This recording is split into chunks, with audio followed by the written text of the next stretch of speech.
Welcome to the Heart of Healthcare with Dr. G.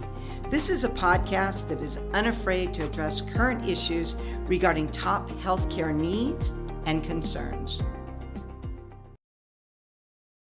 Hello, my name is Tony Kiskin, and this is Dr. G.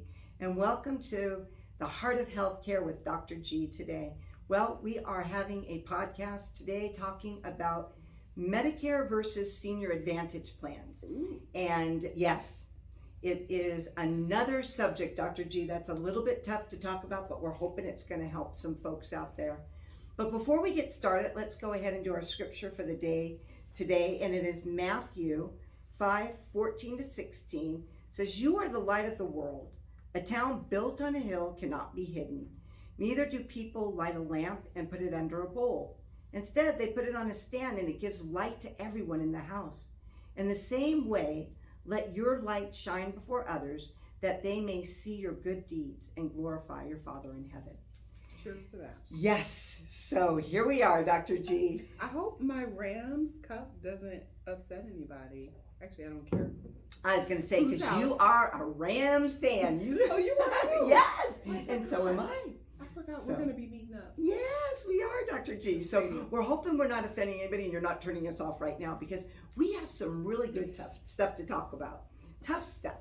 So here we go, Dr. G. So basically what's happening right now for those that are 65 and older is that they're at a stage in their life where they have to choose between going with a Medicare Advantage plan or traditional Medicare. So Medicare A and B, and then they've got Medicare D for the drugs, and then Medicare C, which is the Medicare Advantage plan. So I kind of want to unpack that a little bit and help people to understand. And the reason that I want to do that is because oftentimes we'll get a call, and it goes something like this. I want you to come out, doctor's given orders, and I want you to be able to make sure that you get me a bed, a walker, and a commode. And then we need to have a nurse here at least 4 times a week. And I want to have a home health aide for showering. And I want to make sure that we also are getting physical therapy and occupational therapy. And I would love to do all that. What happens though, Dr. G, is guess what? I say, what is your insurance plan? And they say to me, oh, I've got United Healthcare or Humana or Aetna, whatever it is, a senior plan. And I said, well, we need to make sure that we get authorization. Have you talked to your health plan? Have you talked to your doctor? Well, I did talk to my doctor. My doctor gave me orders, but no, I have not spoken to my health plan. Well, are you connected with a medical group? Is your medical group the one that is at risk? I don't know. Well, if their medical group is the one that's at risk, then that medical group has to be the one to authorize. If it is just their doctor and their straight Advantage plan, then they can go directly to their health plan and get the authorization. But what I do for them is I don't want them to have to call. What we do is we'll call for them. So we'll go ahead, get that phone number, find out exactly what their coverage is, and then we're able to go ahead and proceed. But guess what the big difference is? What? A lot of times they're not going to get the bed.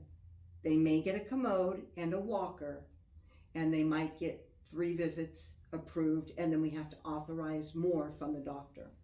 So it's not as easy as sometimes it might appear for families. And that's what we want to talk about today. We don't want you to get upset with the healthcare provider when you're needing things and just not understanding exactly what your plan covers. So we want to go over that a little bit. Okay, wait. So this whole topic scares me, first of all. I know. So that's why I'm drinking my tea. It's only tea in there, by the way. Disclaimer. So this insurance stuff gives me a headache and it's frustrating. So this is my class, guys, too. So I do know hospice is under the Medicare hospice benefit. Yes, I've been studying. Yes, so and what part is that? Part A. Yes. I'm going to get that question Yes, right. you are. Okay, so we're there. So we're comparing Medicare to the senior health plans. That's Yes. like that little gig I do on Fridays, going Yes. into people's homes, doing their preventative care Absolutely. visit. That's what we're talking about today. Okay, so let's jump in. Let's go. So I'm holding on. absolutely. So now we've got someone, they've got the Advantage plan, kind of like what you do on Fridays. You go out and you do the Medicare Advantage plan, seniors, and you're looking at them, and you're doing that actually to help them so that they're not going to end up back and forth into the hospital. And Medicare actually wants even the traditional Medicare folks to be able to go back and forth to their doctor. So they give them Medicare Part B. So the Medicare Part B allows for them to go back and forth to the doctor, and they're able to get those visits in so that anything that's going on with them, they're not using the emergency room as a means for taking care of their health care.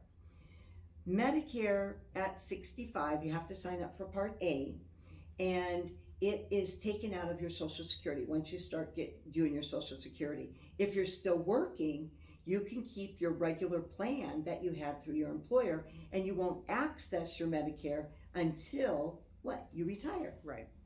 Which is great. And at that point, you can make a decision.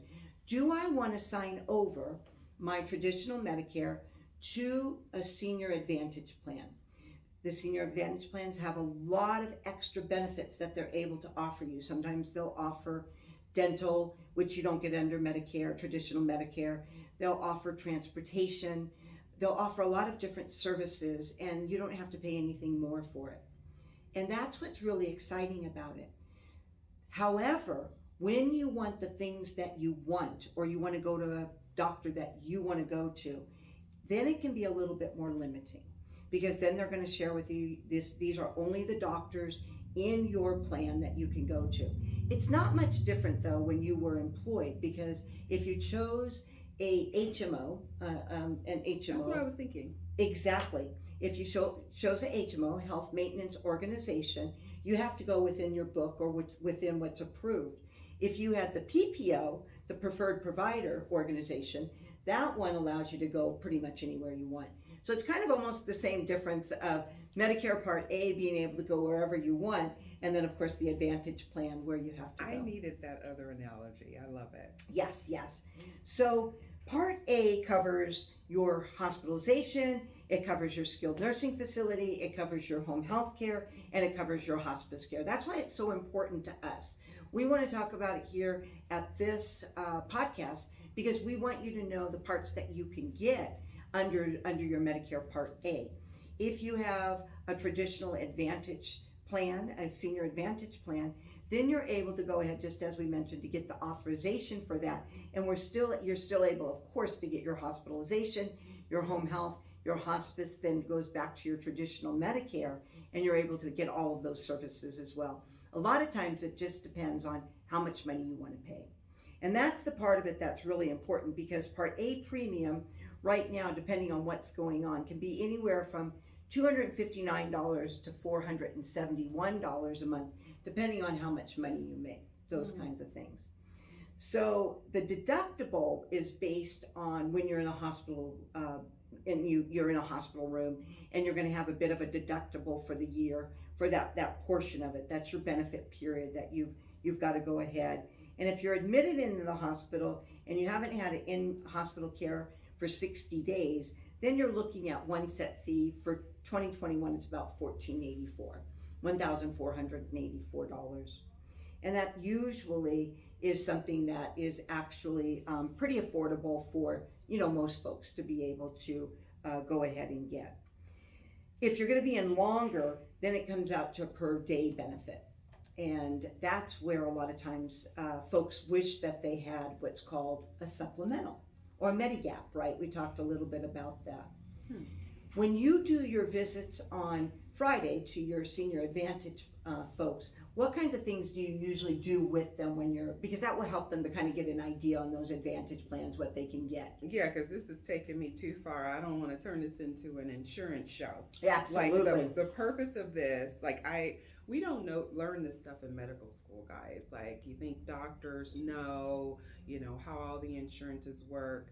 Medical care, in my opinion, and it should be everyone's opinion, should not be determined by the type of medical insurance you have. You should get quality health care, period. That's what I have to say. Don't politicize it. So all this stuff is like, so you might see me zone out a little bit on the visual podcast.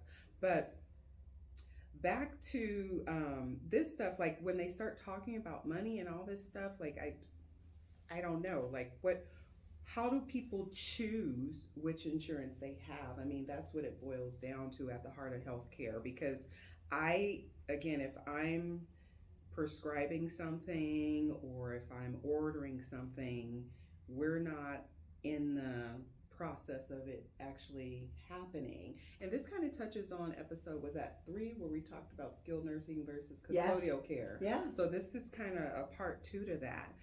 Some people can't choose where they live, their background, their financial situation. So how can we empower the listeners to maximize this? Absolutely, and that's such a great question. And that's what that's one of the things I love about you, and it's going to be so helpful for our viewers, because a lot of times they just don't know, and they don't know what they're able to get, and doctors don't know, and it gets very confusing for them. So it really depends financially on whether or not they're set to where they want to pay just a very small minimal amount, and a lot of times they don't have to pay anything on the Senior Advantage plan. So that's a really nice thing to know. That comes out of Medicare giving that back to the senior health plan, and they get all of those different benefits that they want. They may not be able to get everything that they want, but that's the give and take there. And that's the part that you just need to know, because I don't want you zoning out. I don't want you falling asleep on me over here. And I don't want our listeners to either. So we definitely want to make sure that we keep them all awake. Yeah. The traditional Medicare, though, it depends if you are able to pay that 20% or you're able to afford a supplemental plan. And so between those two, they're going to be able to get the Medicare A taken out of their Social Security, the B they pay a bit for, and then their supplemental, they're going to go ahead and pay a monthly amount for that. And then, of course, they've got the drug benefit that's also available to them. And that's a neat thing on the Advantage plan, is oftentimes they get the drugs and all of that included in there. Okay, so Medicare Part A is hospital coverage, and that kicks in when you turn 65. And you're not working anymore. And I'm not working, so if I retire when I'm 65, I'm going to start using that money that's taken out of my check every month now. And then I'll have to then Part B is medical coverage, so that's going to the doctor. So I'll have to activate that and get a bill about that, right? Yeah. And then C is the Advantage, so that's what we're comparing. So some people are not using straight Medicare, they're using Advantage. And then D is the drug coverage. Do the people who have C have to buy D? No. The Senior Advantage plans have that included in their plans. Most of them do. So oftentimes they do not have to get anything extra. And if they do, they'll let them know, or they might have to pay a little bit of a copay or whatever. And all these people, any of A or C, Medicare or Senior Advantage, any of them could elect for hospice, but palliative care is not covered by Medicare yet. Come on, Medicare. Yeah, exactly. Let them know. Let them know, Dr. G. And then the Senior Advantage, there are only a few. So locally here, we have our Blue Shield of California. And Prime Care. And that's a group, and so what's so great about that group, that's the group, and a lot of times you might have this in the area you're at, where the group takes full risk or full responsibility. Think of it as them being very responsible in taking all different health plans, and then they pay the bill. And it's great because they're saying, you know what, we really believe that palliative care is saving not only us money, but the better way for the patients to be taken care of. Well, no wonder they want to meet with us every week. Right. Every Wednesday, we're on the phone with Prime Care. Absolutely. Talking about our patients, That's exactly right. So a lot of health plans are coming, and medical groups are kind of following that same program. There's a few of them out here as well. We're not contracted with them right now, but we're working on that. So it's great. In your area, you might want to look and see, is your medical group one that's fully at risk, or is it one that's just an authorizing arm partially at risk? And those words might be confusing. Don't worry so much about them, but you can easily find out when you talk to your case manager, which is nice. Nice. Okay, I learned so much from this. Yes. The thing that I love the most in everybody understanding this, though, is really being able to understand what benefits they can get so that they're getting the care they need. And the most important thing that you really need to get is preventative. Preventative is going to keep you out of the ER. Regardless of whether you've got the Medicare or the Advantage plan, That's really what our passion is right here. That's why you do your visits on Friday. That's why we're really here today, is really to get you to do your preventative care. Yeah. It also helps you to be able to know what's going on and catch something maybe earlier. Wouldn't you say? Yeah, I do those visits on Fridays because I like to keep my hand in prevention, Yes. And education. I kind of see that as community service, and staying up to date on those topics. But then when I go to my 9 to 5, the hospice and palliative care, and I learn the medical history of someone who may be coming on to hospice for cervical cancer. That's something that's screened for. We have all the things you go to the doctor for. We Right. can just go through that. So, because I love to tell people, when you go to the doctor, the purpose of that, your doctor visit, your preventative health visit, is to prevent those things that cause the most morbidity and mortality, the most sickness and death in the United States. The number one is cardiovascular disease. So that's why we're trying to keep your diabetes and your high blood pressure right. Talk about smoking cessation, all those things, because those are the things that are risk factors for cardiovascular disease. Then we have cancer. And so what are the top cancers? Lung, well, 80% of those folks, they were smokers. Back to cessation. So Right. there it is. But then we have the cervical cancer screening guidelines. We have the colon cancer screening guidelines. They actually changed this week. They finalized that. So it used to be ages 50 to 75. Now it's down to 45 because we're seeing higher number of cases in young people. Remember we lost the Black Panther. Yeah. Wakanda forever. Yeah. So Right. so that's why it's young. It's younger. So now I'm overdue now that they Which changed you would have the never age. guessed. Yeah. because the risk is there and there's more cases, and the goal is to catch the people early and prevent it. So those are the common things we screen for. Everyone knows about October. What do we do in October? Rest. We all wear pink. Yeah.